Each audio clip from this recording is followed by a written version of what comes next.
What about fasting as a tool?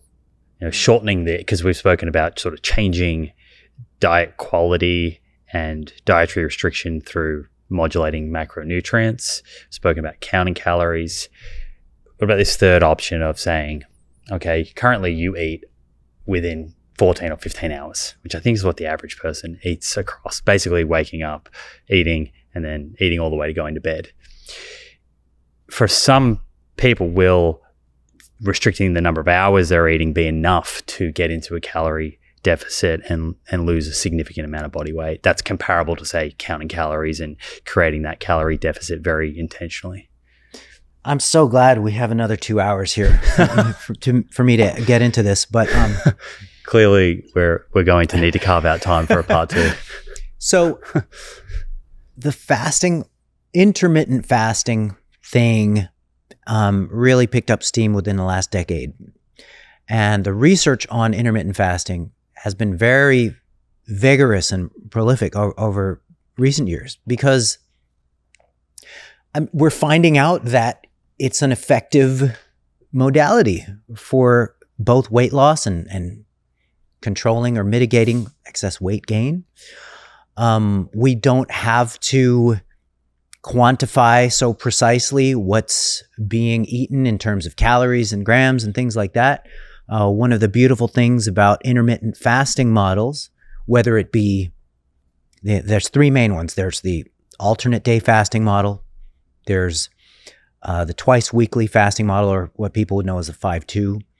And then there are the time restricted feeding models, which are the within day fasting models of 4 to 10, usually 4 to 9-ish hours feeding window that you restrict yourself to. And it can either be early time restricted feeding or delayed time restricted feeding, where you're basically, skipping breakfast-ish. You have all those variants at your disposal. A unifying, benefit or feature of the intermittent fasting models is that you can do them ad libitum and they still work. In other words, you don't have to restrict consciously or quantify everything during the feeding phases. And as long as you execute the fasting phases, most people will tend to incur a caloric deficit by the end of the day or the end of the week. So that is kind of the beauty of intermittent fasting. Now, there are some caveats to it as well. The alternate day fasting model tends to not be great at preserving lean body mass. So there are greater lean body mass losses seen with alternate day fasting compared to, say, time-restricted feeding. Is that because that amino acid circulation is like a 24-hour pool? Yes. And then it kind of expires. That's a great way to put it. Mm-hmm. Okay. Yep.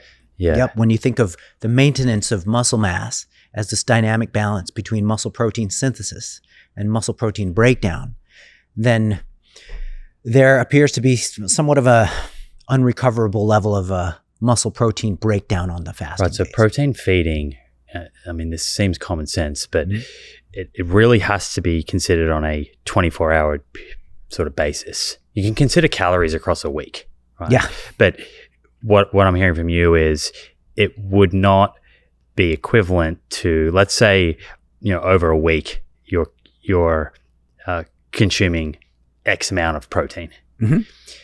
It would not be equivalent to consume that amount in a 5-day period with 0 protein on the other 2 days as it would be to consume that over 7 days.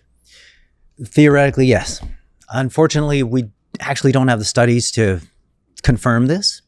But from what we know about muscle protein synthesis response, we can boil it down to what you want to do is maximize muscle protein synthesis per meal. And this can be done when you consider the time course of muscle protein synthesis and the limitations of the rise and fall in MPS. You could probably do it at least 4 times in the course of a day. You could probably maximize muscle protein synthesis. And what my friend and colleague Brad Schoenfeld and I did, we looked at all the literature.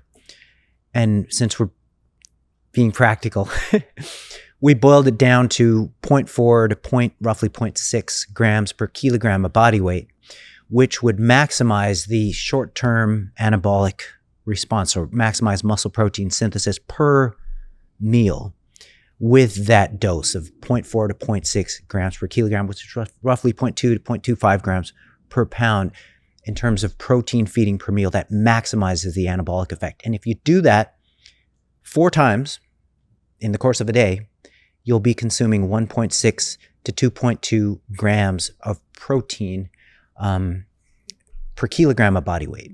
And then you'll be hitting that total.